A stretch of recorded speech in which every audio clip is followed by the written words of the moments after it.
Good evening to you. If you're in the western part of the United States, and good afternoon or good morning if in the Western Pacific, and good evening in the East Coast too. Let me just get my stuff together. Here we go.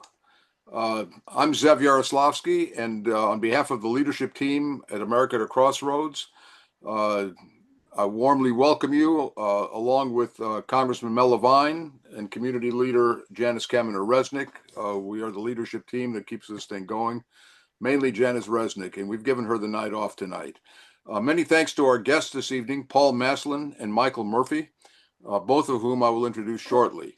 We also extend a warm welcome and thanks to our esteemed moderator, Patt Morrison. Tonight's discussion marks the beginning of what will likely dominate much of our programming over the next 16 months, the 2026 midterm elections. A quick reminder before we get into that, anyone can watch any of our weekly programs after the program is completed via podcast or on YouTube. All the information and links are included in our emails, and you can also visit our website at JewsUnitedForDemocracy.org or your YouTube channel, America at a Crossroads. And this bears repeating every week. Many thanks to our audience, to you, our audience, for your generous donations that keep us going. It is only through your support that we can continue to provide this important programming, and we hear about this program from people all over the country all the time. And thank you for your loyalty to this program. A couple of announcements. Next week, Wednesday, July 30th at 5 p.m. Pacific time, journalist, podcaster, co-founder of The Bulwark, and former editor of the Weekly Standard, Bill Kristol, will be in conversation with Pat Morrison on the topic Speaking Out and Speaking Up, Bill Kristol and the State of the Nation. And the following week on August 6th, Wednesday, August 6th, at the same hour, 5 o'clock Pacific time, we welcome New York Times political journalist Jonathan Weissman in conversation with Madeline Brand on the topic American anti-Semitism, being Jewish in the age of Trump. Without further ado, I'd like to introduce our guest for tonight. Paul Maslin is a Democratic pollster who has advised dozens of senators, governors, members of Congress, and big city mayors across every region of the United States. He has been the pollster for 7 presidential candidates, starting with Jimmy Carter, and has worked on many campaigns and causes over the years. And I might add, he has also been an advisor and friend to me for many years and is the research engine of the UCLA Luskin Quality of Life Survey, which I oversee at UCLA. Mike Murphy is a Republican political consultant, entertainment industry writer and producer, and a wicked sense of humor he has. He advised Republicans, including John McCain, Jeb Bush, Arnold Schwarzenegger, and many others. Until January 2006, he was an advisor to Mitt Romney. Mike is a vocal Republican critic of President Donald Trump. And Mike is also director of the USC Center for the Political Future at the University of Southern California. To lead the discussion tonight is the illustrious Patt Morrison, well known to our America at a Crossroads audience. Pat has had a decades-long career as both a broadcast journalist and columnist. She is currently a columnist with the Los Angeles Times and has received numerous awards, including Emmys, Golden Globes, and was part of a Pulitzer Prize-winning team at the LA Times. And with that, Pat, I'll turn it over to you. The floor is yours.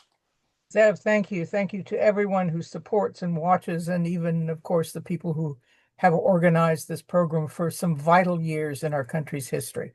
And gentlemen, thank you too for joining us from your various locations.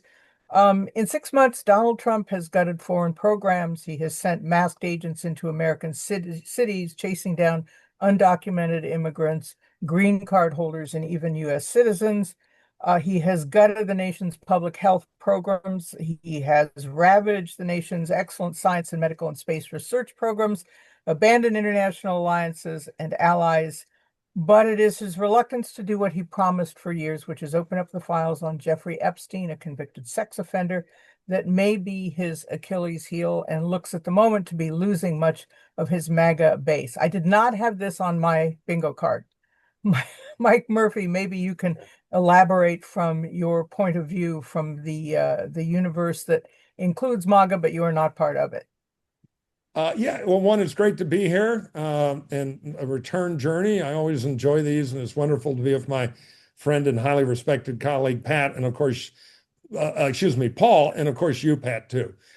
So, this Epstein meltdown is highly entertaining when you step away from the creepiness of it, which is off the charts. It's not great for Trump because for the first time, some of his MAGA accolades are criticizing him. But I think we have to be careful about talking about him losing his base.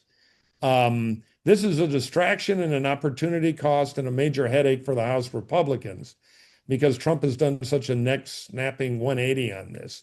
But fundamentally, there's in the Trump world of support that, got him the wins, there's kind of the MAGA hobbyist world, tuned to every podcast, wearing the outfit with the Rambo flags and everything. But then there's the wider coalition he built to win. So as much as my, Democratic and Republican anti-Trump friends think this is the end, I think he's going to have terrible midterms, but for reasons different than this Epstein brouhaha, though it could be a contributing factor. And Paul Maslin, from where you sit, what does it look like? I would share Mike's sentiment, and we've been fooled many, many times by thinking this is the end about Donald Trump, that this is the one, and this is the one, and this is the one. I would only slight feeling. I mean, I agree with Mike that the midterms could be difficult. Classic incumbent party situation. Out party has the advantage. And it may be that while I don't think there'll be serious damage ever done to his base by this or any other story, it could dampen down turnout to some degree next year. And in critical House races that could easily flip the Congress, or at least that branch of the Congress, that could make a difference. But I am skeptical about, oh, we've got him stories when we've had so many.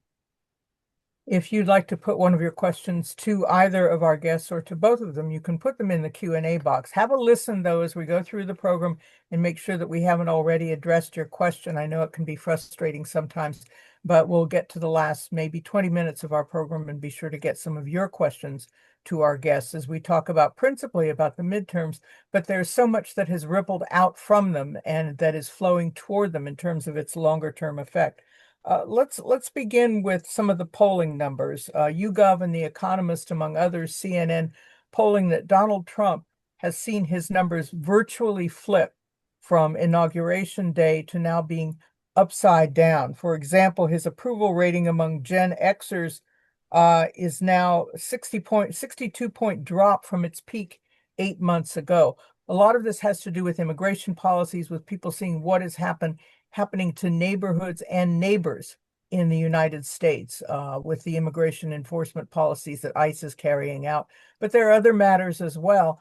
And the question is, like the Jeffrey Epstein picture, are these permanent movements, are these permanent changes or long-term changes that would be enough to affect the midterms, or is this also just a flash in the pan? The word permanent should never be used when it comes to Donald Trump. So from that standpoint, no, it's still July. We are 15, 16 months away from an election. We're probably 12 months away from the time that much of the country even begins to pay attention. I still would point to the economy and the aspects of the economy, more specifically, whether people feel they've been helped by, after all, what was for some a reluctant vote, a vote that said Joe Biden and the Democrats and then Kamala Harris aren't offering anything to me. I don't know what they're saying about the economy. I don't trust them. You can say everything in the world about Donald Trump. At least maybe he's going to get me some money. Well, if people conclude a year from now that he didn't get him some money, or more, or even more directly than that, he cut their nutrition or cut their health care or Medicaid, or somebody else benefited, i.e. the rich, then the Democrats have an opening. I think when you get to issues like immigration or other pieces of this, it's going to be selective. Are there districts in the Southwest where the gains the Republicans, I'm interested in what Mike has to say here, where the gains the Republicans have clearly made among Latino voters, many of them young, many of them men, are those gains, do they walk back in 2026 or in a way that could be decisive in certain critical races? And there are any number of little pieces like that. I'm still he's not on the ballot, which is both positive and negative for both parties when it comes to 2026. He may be the talking point, but he is not physically on the ballot as he was not in either 2018 or 2022. And the point about the fluctuating numbers is a good one, because Mike, the numbers of support among Latino voters have dropped considerably, again, because of some of the ICE policies and practices from what they were in November on election day, when there was a lot of movement among Latinos toward Trump. Yeah, I mean, I'm addicted to polling. I love polling. I read it for a living, but sometimes we're tempted to use early polling. I'm totally with Paul on this as a therapy animal. Oh, thank God he's going down.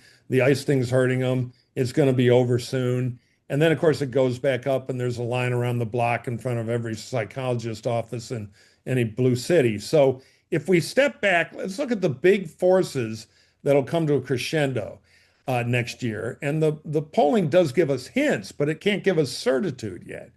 So hint number one is when Donald Trump, first of all, more than anything else, the country wanted to fire Joe Biden.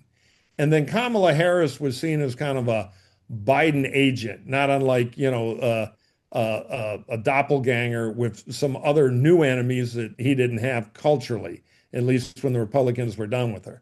So it was an election not about we love Trump, thank God. It was an election about fire the people we have who are economically uncomfortable. And Trump's polling was pretty bad in the election, except for one very important question: who's better at running the economy? And he was generally double-digit ahead. So on the one thing they cared about, they thought, well, he's a jerk, but we got to fire the old guy who doesn't know what day it is.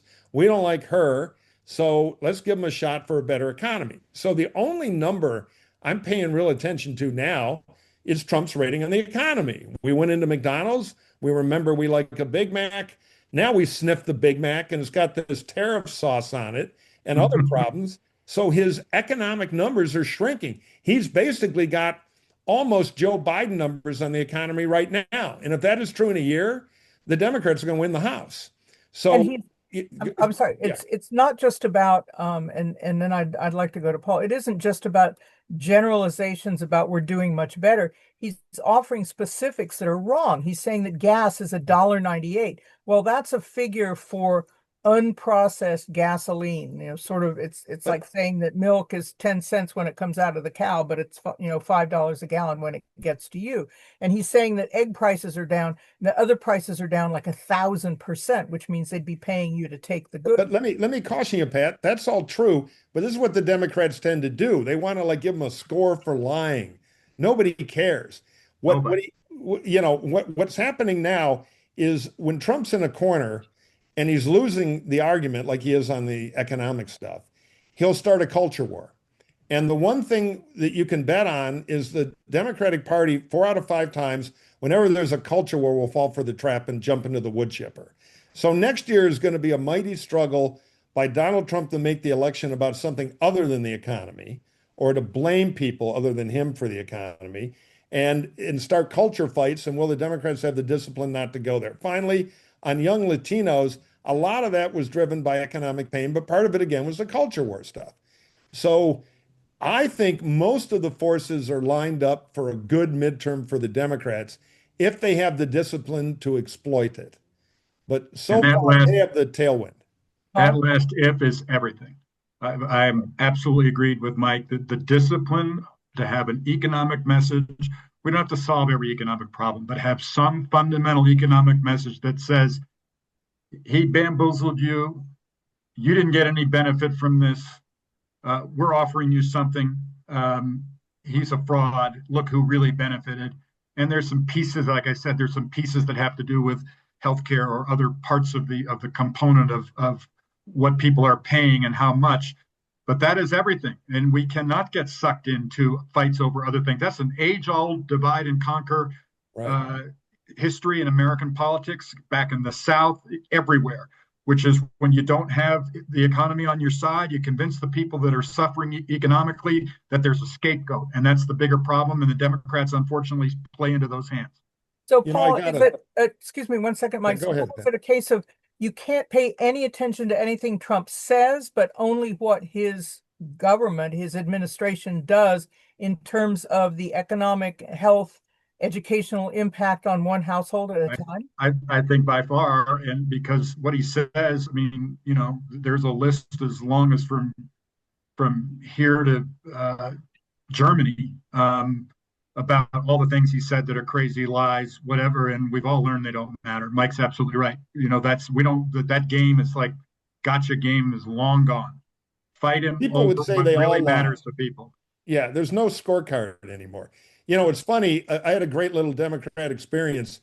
A wealthy Democrat called me a month ago. I want to put up subway signs in New York. I'm like, well, subway signs in New York are the least thing to stop Trump. That's what I'm going to do. And I want to do save our democracy. The great. I go, no, how about this? Trump's had 11 bankruptcies and now he's working on yours. Yeah. It's got to be. Also not in the New York subway. Well, yeah, but donors are donors. They're like, this is the secret. So it will be hard to screw this up if you're the Democrats, but I've learned. Well, All right. But speaking of donors, I mean, the comparative numbers aren't great right now between the two parties, and that is a clear signal, Pat, that Democrats have got to start offering a fight that actually resonates. And so far, that has not happened, because we have got to when we start talking about winning back the Congress, we better say, and here's why, and here's where we're going to do it, and give people some confidence that we actually know what the hell we're doing. And that has not taken place in these first 6 months. The thing is, the Democratic Party just, and I'll be quick, is so addicted to the politics of identity, it gets in their way. They've got to get to the politics of the kitchen table. Well, let me talking about politics of identity. Just today, Bulwark was giving us, this is the Republican website from Never Trumpers. The advice for Democrats was, as far as the midterms are concerned, portraying Trump as the agent of the elites, of the man who's there operating only on behalf of the rich at the expense of you, the little guy, which sounds, yeah, there's some economic impact in there, but there's also a whiff of class division, which Americans have never really liked. Well, I don't, look, the Bulwark are my pals. I've written a lot for them. Crystal is one of my best friends for 30 years. I disagree on this. You're never going to take the goonishness and the crushing the beer can against his head out of Trump. You're never going to make him a rich guy. You are going to make him a guy who makes your life worse by making stuff cost more. You got to reinforce where they are now, what they're believing, which is they're feeling economic pain. I'm from Detroit, Michigan. We're starting to chapter auto parts company. My best friend from high school is a valuation accountant. He's working 7 days a week as they start to put companies into chapter because these tariffs are murdering them. The president of the Ford Motor Company, which is the largest industrial employer in the U.S., they make 80% of their cars here, which is more than anybody but Tesla. He said at Aspen 3 weeks ago at the Ideas Festival, if we can't compete worldwide in the growing market for electric vehicles, there's no future for the Ford Motor Company. I don't think it got the press it deserved. And Trump's doing everything he can to undercut those jobs. They're feeling it in Michigan. It's like a leading indicator of the pain. Ohio, Georgia won't be far behind. Yep. So, Trump is in a weird position now. On one hand, he's succeeding like mad. He's getting all the crazy stuff by bullying it through that he wants. But the second order effect of that stuff over time is going to be a lot of economic pain. And on the entitlement side, and I'm a good right winger, I want to reduce entitlements, but they did it so stupidly. They also targeted all Trump's voters in rural, poor, red America. I am dying to start. I haven't seen a lot of polling yet, but I'm dying to see the polling that starts to say, wait a minute, what happens when you literally have been cut in terms of Medicaid and healthcare, and huge swaths of rural America are all of a sudden out of luck. But a lot of that won't take effect till after the midterms. But rhetorically, we can scare them some. And we don't know yet. The inflationary impact is just beginning with these tariffs too, which is, remember, if there was one issue that did Biden and Harris in, it was inflation, and Trump promised he's gonna fix it. Well, let's see. Paul, where do you put all the tariff deals on the spectrum in terms of Democrats being able to go after them or keeping their distance? Because it seems like some of them are just, they were undone for the sake of being redone on virtually the same Yeah, it's a lot of deal making. It's a lot of noise. It's hard to pin any one single thing down. China one day and Mexico the next, and some other country the third day. I think as a whole, I go back to Mike's point. It fits into the context of, did you, working middle class America, get benefit here or get hurt? The more that we can make the case that they're hurting, we play it up as hard as we can in whatever way we can, and whichever. And we don't get into some academic argument about tariffs. We simply say, look at the byproduct of this. You're getting hurt. And it's coming. That's the thing people miss. Tariffs take a while to take effect because inventory burns off. Take a look at what a new car or truck is going to cost you in December or January. It's going to be a whole new world. The Texas legislature meets with legendary infrequency, but now the governor, Greg Abbott, has summoned them back to a special section to redistrict. And to quote Trump, there could be other states where we're going to get another 3, 4, or 5 in addition. Texas would be the biggest one. Redistricting after changing voter regulations to try to scrape voters off the voter rolls, requiring voter ID, and now in Texas and perhaps in other states to follow suit, redistricting in order to create more Republican districts ahead of the midterms. Mike, is this going to work? Well, they might squeeze a few. It's kind of funny because I don't get quite as outraged at this just generically, because I used to live in a district that was only contiguous at low tide that the Dems drew. This was kind of the Peck's bad boy hobby of both parties. But the Republicans know in the House they're in trouble, and they could very well lose the House. So one, if you're an incumbent member looking like you're going to retire, they come see you and say, we're going to staple you to your desk. We can't lose the seat. Now, that's just happened with Mike Lauer in New York, who was looking at running for governor. But if the polls get bad in Q1 or even at the end of the year, you're going to see a lot of Republicans in the House retire because nobody wants to be in the congressional minority. I think at the margins, they can get a couple. And again, the Democrats in New York tried last time and they got all jammed up. So, both sides try to get away with what they can, but the way the population is moving, here's something, and I know Paul knows this. When you look at the general election electorate, there are about 3,300 counties in America, 3,400. All the Democratic vote comes out of 600 of them. So, the congressional stuff, there's a little bit, particularly in the Senate, less than in the Congress, but there's a little tailwind for the arms. Yeah. And so they're going to exploit that and try to grab and steal every seat they can because they know they're in a corner, and a bad one. Well, as the saying goes, dirt don't vote. You may have an immense county with a very small population versus a county like Los Angeles, which is large, but proportionally the population. Yeah, but dirt won some key states and got Donald Trump elected with a plurality of the vote this time in 2024. So one question about this redistricting thing is the Supreme Court has kind of gone back and forth on this. It's knocked down some redistricting attempts as a blatant attempt at racially isolating and sidelining, and others it seemed to have, they're okay with it. What would these last minute, as far as elections are concerned, some of these last minute redistrictions, how would they fare in the courts? First, maybe from Paul. I hate to be a reader of tea leaves. I also hate to say that anything depends on Brett Kavanaugh and Amy Coney Barrett, which seems to be often the case these days.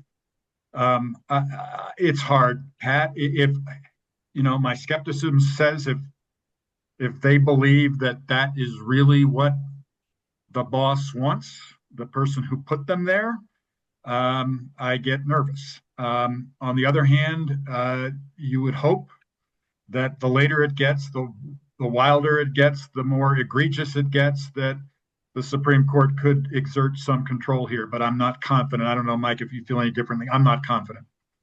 Yeah, no, I think ours will get away with what they can, and the Democrats will pearl clutch.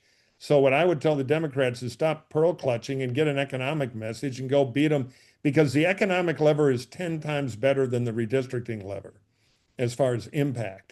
If you can win the economic lever, I don't care about the redistricting. You're going to win the House. And the Senate could be closer. The Senate is a very good Republican map, but the Democrats have been very lucky. Governor Kemp, popular Republican governor of Georgia, who hates Right. Trump and Trump hates him, decided not to run for Senate. So the Democrats are in the hunt there. We may have our entertainment prayers answer, and Laura Trump, daughter-in-law, may run, and he can probably clear the primary for her, though I'd be surprised if he really wants to, in North Carolina. And if the former governor there is a kind of a Tory Democrat, very old school that way, he would be a very powerful candidate in the Tillis seat, the Republican who had it and pulled the plug.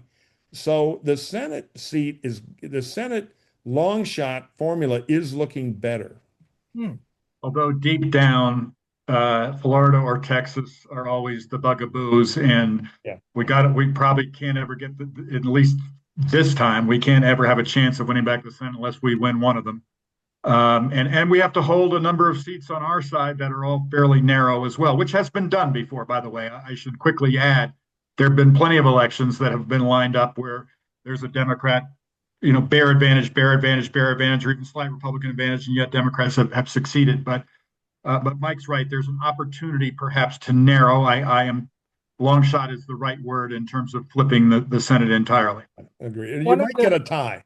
That's the best case scenario. And that's right. And we know what would happen there. One of the winning arguments in the 2020 presidential election for Biden was that we're trying to save democracy here.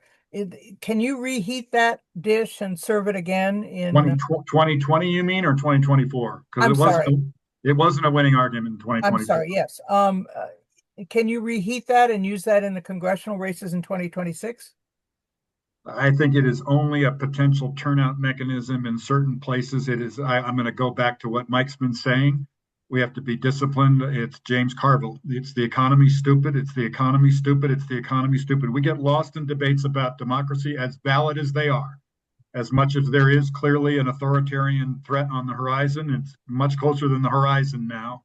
It remains to be seen whether it wins real votes or converts voters in the middle. It may be some degree of a palliative to the base, and maybe perhaps, although I think we're going to have better mechanisms to get our base going than necessarily an argument about democracy.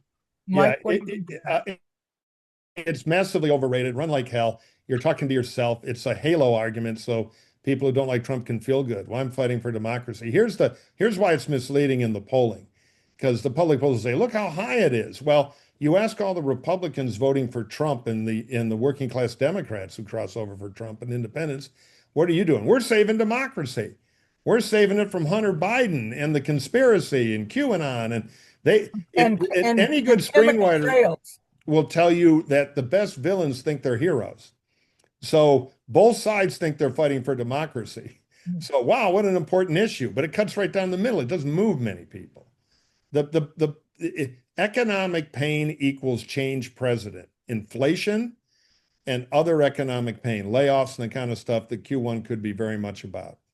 So what about the threats to fire Jerome Powell and in a sense take that braking mechanism off the economy? Well, I think you asked the average voter about Jerome Powell. You say he was a great general. Worked a lot with Bush. Arthur Finkelstein, the late great consultant pollster, used to joke the average voter thinks an Afghan is a blanket. If they went to college, it's a cat.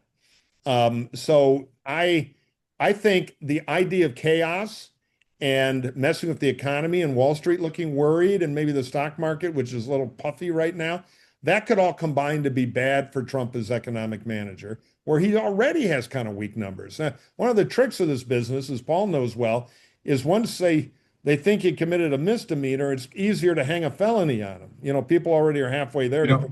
Something's wrong. So, but it's not, I don't think it's a big sledgehammer, but I don't think it would help Trump. So it would be an irony, and just say that,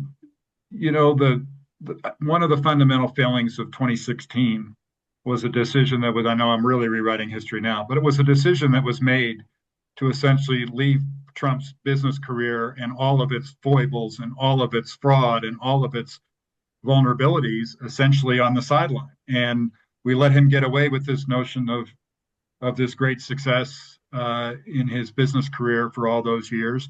It would be ironic, as Mike's been outlining here, that if a number of things end up producing economic chaos that really essentially performs jujitsu on this guy, where people finally at the end of the day say, I'm sorry, whatever he tried to do on the economy, it failed even worse than the last guy, and out with him.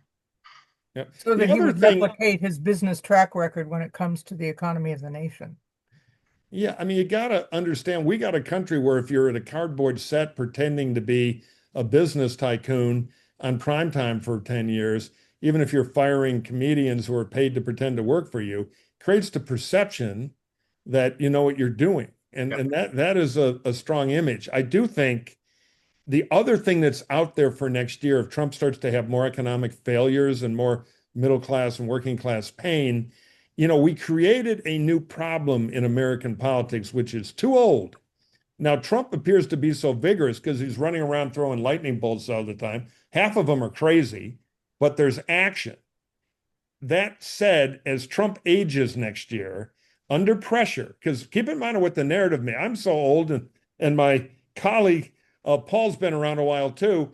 In 1992, after Clinton wins, it's like, here they come, look out, the new Democrats, they're young, they're moderate. In 93, in the off-year races, the Republicans did well, particularly in New Jersey in 1993. And that kind of set up the Clinton in trouble politically narrative that paid off in a year later in 94. Trump's set up for the same thing. The Democrats are looking quite strong in the off-year governors that'll get a lot of attention in Virginia and New Jersey. And if they pull both of them off, Trump will have to deal with being a loser. He'll lash out. And so I can see a compounding thing where crazy old Trump can't run the economy too, could become a bigger thing next summer into those elections. A lot of times it's a flash in the pan. We've seen over the years, you had rich guys having a hissy fit and forming a third party like Ross Perot, I think Steve Forbes, and now we've got Musk saying, I'm going to form a third party. And it just never seems to go anywhere, although Americans think they want a third party. Functionally, they probably don't. Well, and beyond that, to whatever extent he succeeds, it's coming out of Trump's hide, not ours. I've seen enough polling about Elon Musk's favorability these days and what's happened to his image. Remember, let's not forget, the biggest single negative of the first few months of this administration was Musk. And so I'm kind of right now in a mode of saying, go get him, Elon, whatever you want to do. It may not be great for democracy. It may be good for you. It may be bad for you. I do think to the extent it has an impact, it's going to be more negative on MAGA Republicans than it is on our side. Yeah, it's a fascinating question because one argument is splits the replace Republican vote. The other argument is the flavor it comes in is very tech bro MAGA. So if Elon, who you never know, is going to change his mind next Thursday, but if he applies real money in a couple of places in 2028 and can pull, it'll be the reverse of the old the Green Party stuff, and right, can pull his 4 or 5% in the industrial Midwest. It could have a massive impact. This is really a question for Mike, because we spoke earlier about how you don't think the argument of saving democracy is really going to sway a lot of voters. We just saw former President Barack Obama issue a strong statement apropos of a really disgusting fake video and some comments that were made about him. But people have been waiting and wondering, why is there no statement from George Bush? Because traditionally Republican or Democratic former presidents don't question policy, but what's going on right now is more fundamental than policy as we approach the 250th anniversary of this country. People expect George Bush to say something. Him, you've worked with him. What is it not in his nature? Is this just not a risk that? Well, you're old school and that you don't jump out and get into politics after you're off the stage. He's sent little clues, but it hasn't been the Sorkin movie that my liberal friends would like, which is, he shows up and gives an amazing speech and the whole country rises up in arms. And the truth is he's not that popular with the Trump core anyway. I wish he would, and who knows what might happen. But it is not their style, and so they haven't done it. There have been muted signals, but they're dog whistles, and they're not enough in this moment. Well, he didn't show up for an unveiling of a stamp about his mother at the White House, which is Yeah. significant. But again, it's because it's a negative. It's not a positive statement. It's just sort of, well, he's not there. And you're left. 21 years since he's been on the ballot, and a lot of the voters that may matter, even in a midterm where we know younger voters don't necessarily participate as highly, although they've surprised us. Let's remember, turnout has been surprising for a couple of different cycles in midterm in a row where it's been larger than people thought. But many of those voters have almost no memory right now of George W. Bush. This is And, a good opportunity. Go ahead. I'm sorry. No, here, God bless us all in the chattering class, but it's never about politicians. It's about voters. So if voters are going through the supermarket line in January and everything's 10% more than it was and they feel it, Paul Begala has a great joke about inflation. When your wages go up, it's because you're a great worker. When the supermarket checkout line goes up, it's because that jerk in the White House is screwing up the economy. So when in doubt, look at a third of Americans are $1-800 problem away from poverty. So inflation is very cruel to a hell of a lot of voters. Unemployment is cruel. And increasingly, this Medicaid thing is going to hit, particularly in the red rural states. So keep an eye on what life in the middle working class is like in the first quarter of next year. And that's where all the political rhetoric ought to be focused. And I also, sound bites matter.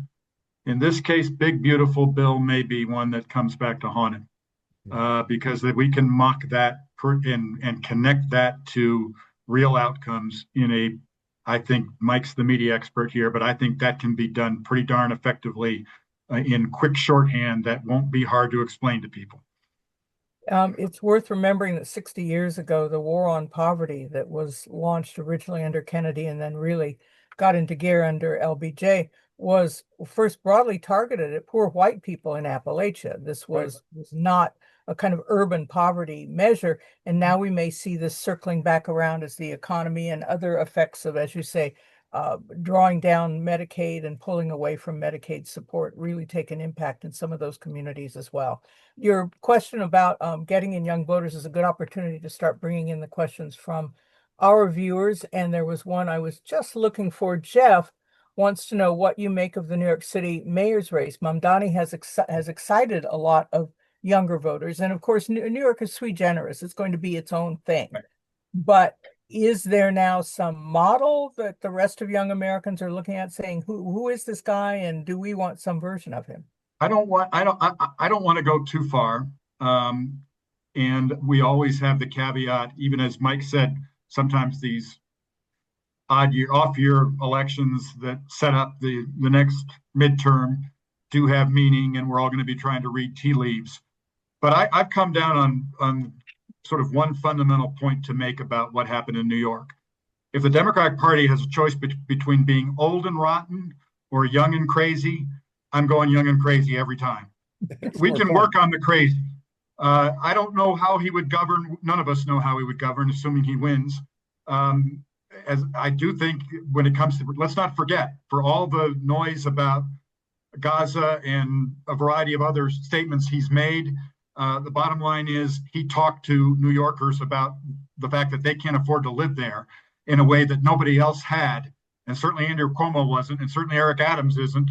And that's what really broke through, I think, in many ways with the style of his campaign. And there is a lesson there.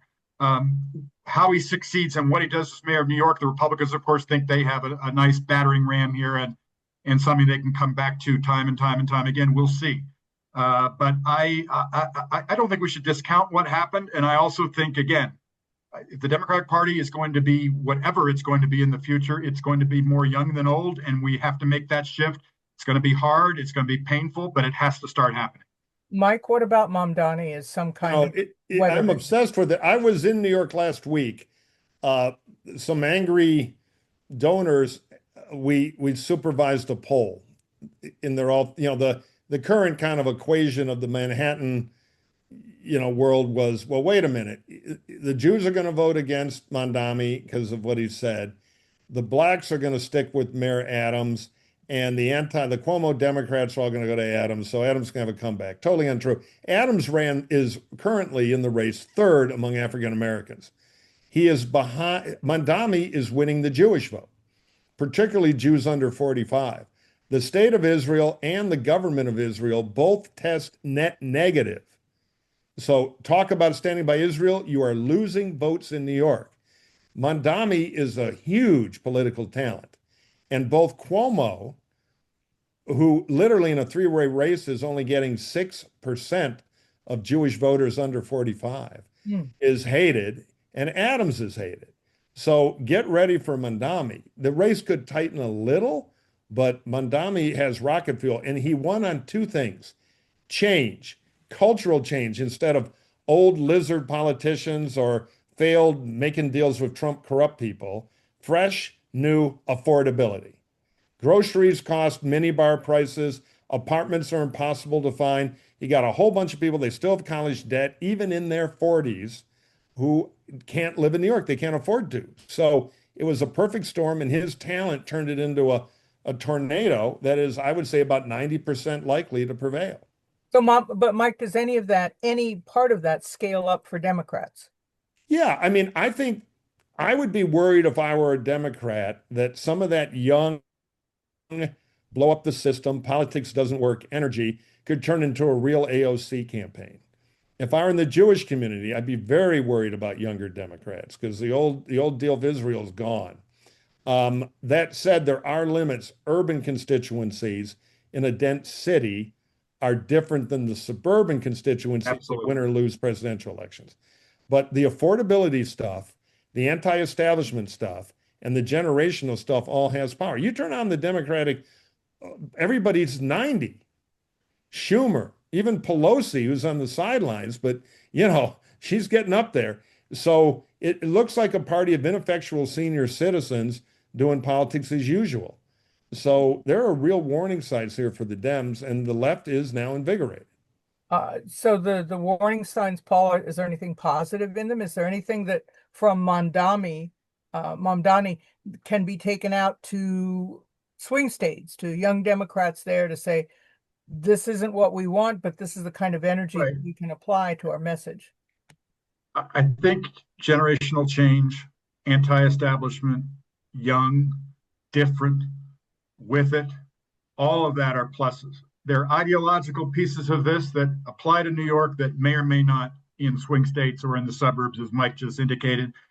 So it's less the prescriptions or even some of we'll see, the actions he takes, presuming that he gets elected and what he does as mayor of New York. And I think some of them will, even though New York is as visible a place as it is, some of them will recede to the sidelines as we get into a national campaign next year.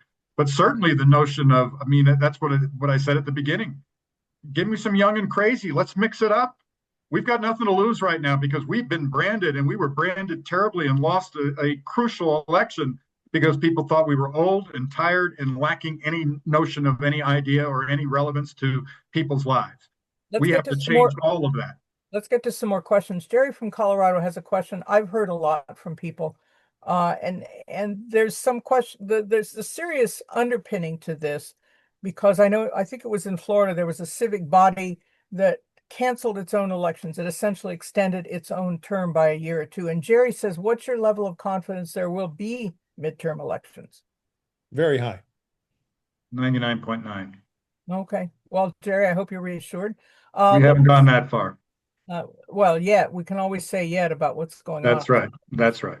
Since you, Mike, said you never say never about Trump. So Joel wants to know, and this is sort of another underpinning question: do Republicans care about the risk of tyranny? If they do, why doesn't campaigning on that issue turn out to be effective? We've seen a Supreme Court that just again today gave Trump more power to fire the Democrats before their term was expired on the Consumer Product Safety Commission. Yeah, again, this Democratic obsession with winning the gold, the trophy for being the only people who believe in democracy.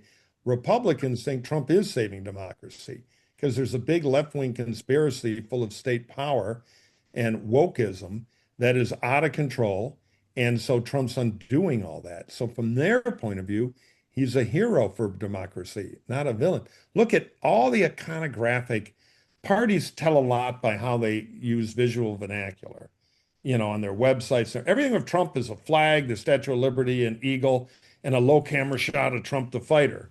They grab the Americana symbols more than the Democrats do. The Democrats have pastel colors, birds flying, a windmill.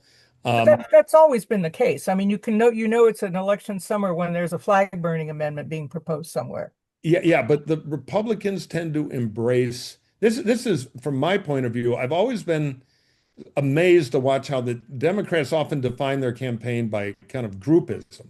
The website landing page will have 18 kinds of hyphenated Americans. The conventions do that a lot. Republicans always grab one big idea, shining city on the hill, MAGA, make America great again, use that twice. Join that train. And it's always wrapped in patriotic stuff.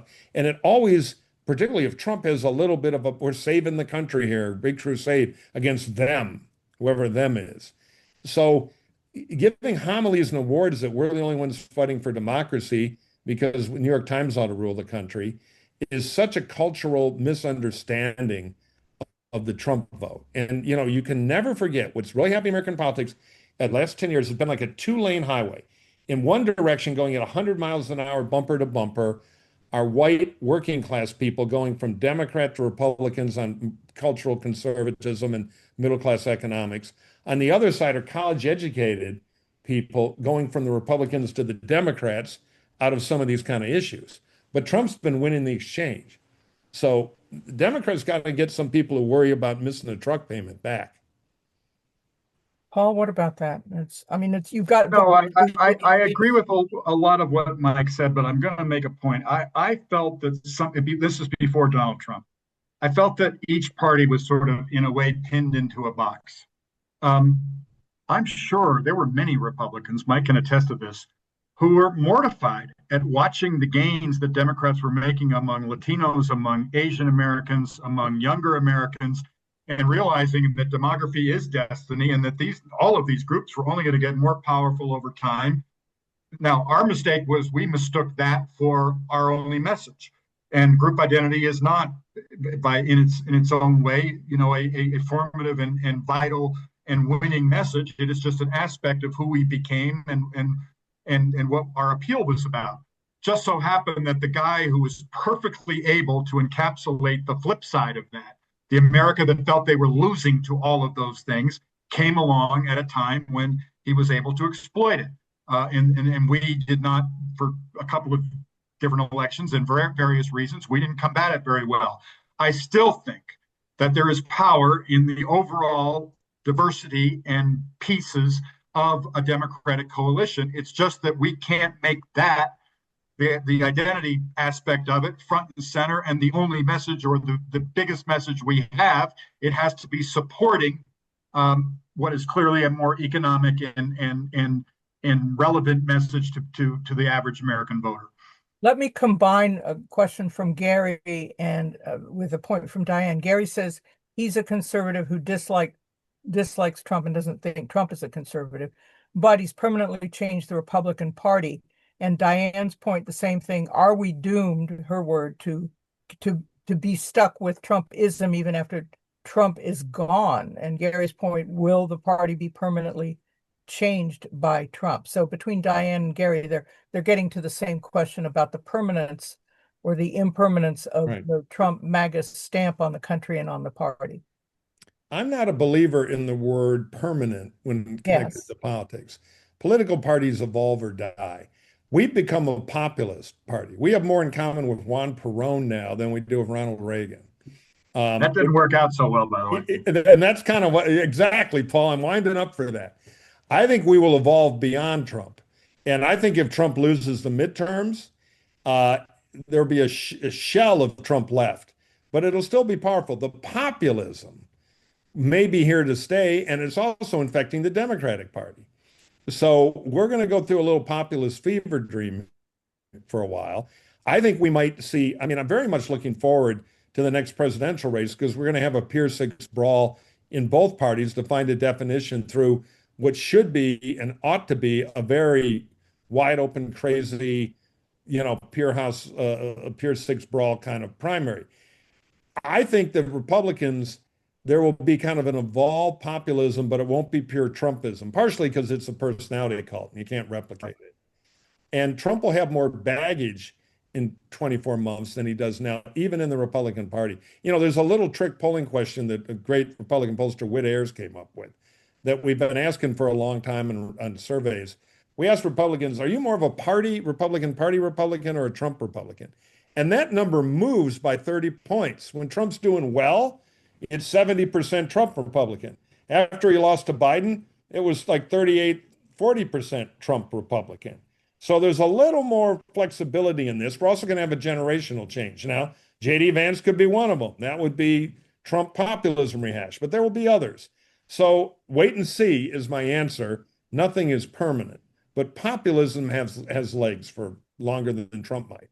Paul, and let me take that to a larger question, which is how Trump has altered the nature of the presidency with the extraordinary help of the Supreme Court and of Congress as well.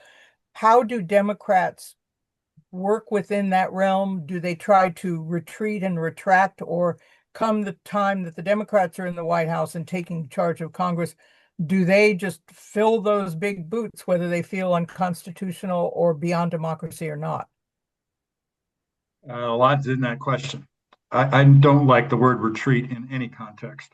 I would hope, and by the way, to get back to the first question, the lesson for Democrats is we can't just be anti-Trump. Whether Trumpism persists or not, we have learned a hard lesson that we can't simply be anti-Trump. I will say this. I do think that there is going to be a healthy respect in the Democratic Party, I hope, for being a little more aggressive at using the tools of government, using the tools of politics, using the tools of the office, the podium, all the megaphone, the social media clicks. We have got to stop being namby-pamby, and a lot of times we're looking for a reason not to do something, and be a lot more aggressive at reaching out. If we've learned anything from the way we've gotten beat twice in the last 3 elections, it is that we have got to be much more aggressive about what we do. That doesn't mean bending the Constitution, but it sure as hell doesn't mean stopping and waiting for a lawyer to tell us whether the light is green or yellow or red. Just go through the intersection. Paul, here's another question building on what we were talking about young voters and younger candidacies. Dennis says Abigail Spanberger, the Democratic nominee for Virginia governor, is focusing on lowering the cost of living, on economic growth, staying away from Epstein, the alleged DOJ cover-up. If she wins, especially substantially, are Democrats in a position to follow her lead? Who is out there who looks they all use the phrase presidential timber, but to get up to that old growth forest level, you still need a lot of young trees out there. And hopefully the forests are growing. Yes, of course we follow that lead. But it'll also be an election that'll be forgotten pretty quickly. And needless to say, the presidential election is still around 3 more corners. I don't want to speculate about names yet, because we've all been surprised at how fast names can appear out of nowhere that one didn't think of. And just look at the New York mayor's race as a perfect example of that. So, I think it's a fool's errand to start handicapping this and that and the other thing. I'll say one thing, though. There are a whole lot of people who have concluded, because we lost very prominently with 2 women, that somehow a woman couldn't be the nominee in 2028. I don't believe that for a second. Our best candidate, for all we know, could very well be a woman in 2028, and maybe somebody that we know or don't know well yet. So I think that that's part is all going to be worked out. Hard to start, looking in a crystal ball. I think that exercise is sort of fraught. But if she does what she says and she wins substantially, sure, we'll pay attention. Yeah, winning works, you get copied. The problem will be the media. Half of them will say Madami's the secret, and the other half will say moderate her. They'll be right about her. But she's started ahead, stayed ahead. There won't be a lot of drama to her win, which kind of builds the narrative. Right. One thing I should have said before, just quickly, there's also kind of a cultural force that I believe in presidential campaigns, which isn't about issues, it's about persona. Americans tend to like to vote for what they perceive they did not get the last time.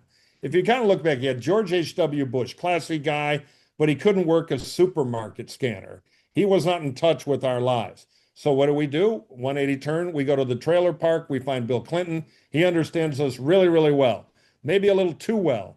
So what do? We go back to the Class C family and find the son, who's a likable guy, watch a football game with them. Then next thing you know, we're at war, and maybe he's stupid. Maybe he's a nice guy, but he's too dumb, can't talk. So what do? We go find the genius law professor, who's the most eloquent guy ever. All right, we go for him. Then he gets rolled by the Brazilian minister of sport and red lines nobody pays attention to. Maybe he's too much brains and too weak. Then we go for the blowhard on reality TV with the orange hair because he's the tough guy. So next time, there may be some energy for a contrast to Trump that changed the channel again in the general election. But that can kind of affect everything, just the gestalt of it. I still go with the Molly Ivins dictum, although this dates us, unfortunately, Mike. But she said the candidate who has the most Elvis in them is always the one that wins. And I think that has been a pretty good standard. So give me a little bit of Elvis in 2028. Maybe that's why Trump has been at pains to say that people tell him he's just as handsome as Elvis. So He'll say anything, won't he?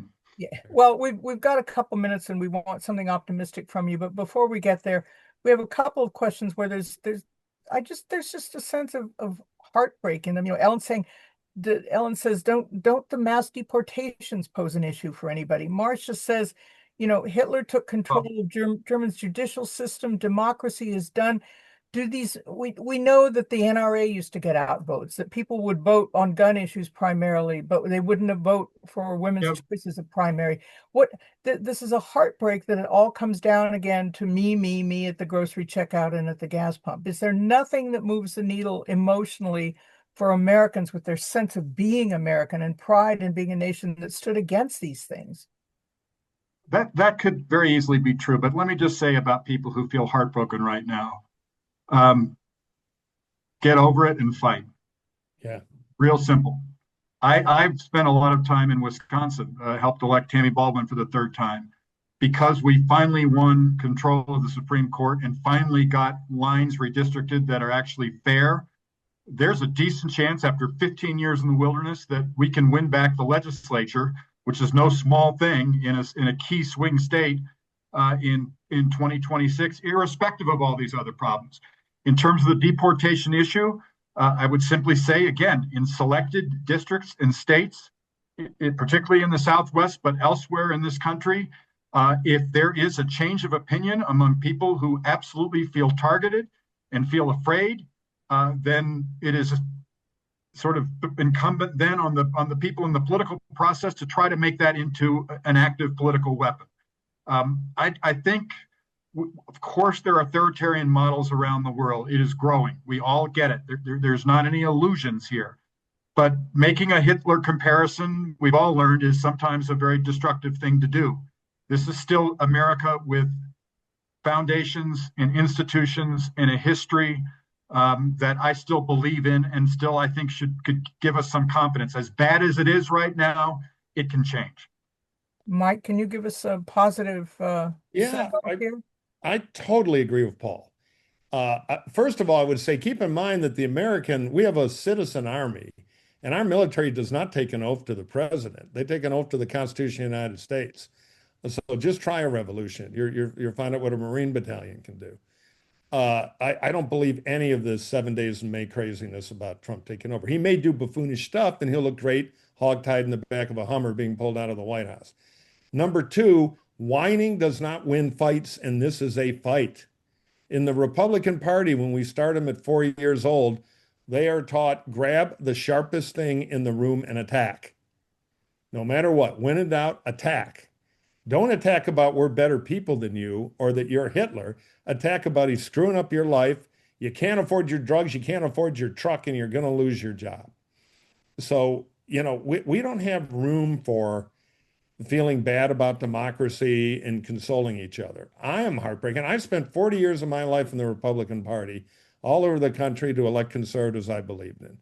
I left the Republican Party 8 months ago. I finally changed my registration. I'm fight it from inside, but I just didn't want an R after my name anymore. So all I can tell you is this is a battle for power.